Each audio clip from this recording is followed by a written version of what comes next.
Ümumiyyətlə, mövzu budur ki, ölünü, meyti yarmaq olar, yoxsa yox? Çünki burada yazıb ki, əgər şəriətlə getsək, ölünü yarmaq olmaz, belə olanda da tibb inkişaf etməzdi. Çünki tibb ölüləri gizlincə yarıb, olan üzərində anatomik, necə deyirlər, eksperimentlər apardıqdan sonra inkişaf edib. Tədqiqatlar. Tədqiqatlar, bəli. Bilirsiniz, İslam insan haqlarını həm sağlığında qoruyur, ananın bətnindən artıq başlayır insan haqları. Elə ki, ananın bətnində uşaq düşdü, artıq oradan şəriət qoruyur onu. Öldürməyi qadağan eləyir. Allah Subhanahu taala deyir ki, "Və la taqtulu auladakum." Övladlarınızı öldürməyin. Min imlaq və ya min xəşyət imlaq. Kasıbçılığın səbəbi ilə.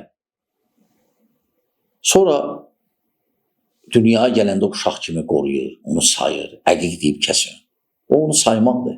Elandır ki, təzə bir insan gəlib bu dünyaya.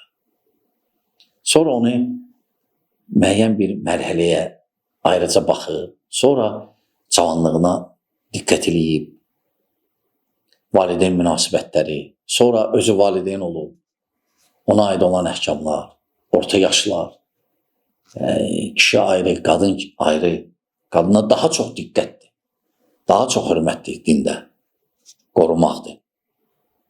Həmçinin qocalanda artıq başqa bir ona yanaşma var, ona hörmətini saxlamaq, hətta öləndən sonra da.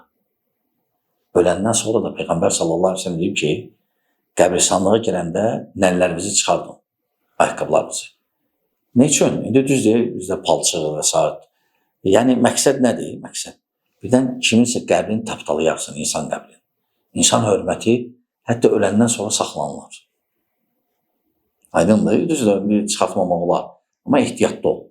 İnsan qəbrini bastalama. İnsan haqları hətta öləndən sonra da qonulur. Və həmçinin insan öləndən sonra o demək götür, atara gəldi. Və ya hətta yuyanda soyuq suyla yumaq və s. Hamısı insan haqlarını qorumaqdır. Ona hörmətlə yanaşmaq. O ki, qaldı meyti yarmaq. Meyti yarmaq olar. Ehtiyac olsa. Ehtiyac olsa. Məsələn, cinayətin üstünə açılmağı üçün hətta bastırılıbsa götürüb açmaq olar. O şəriətə zidd deyil.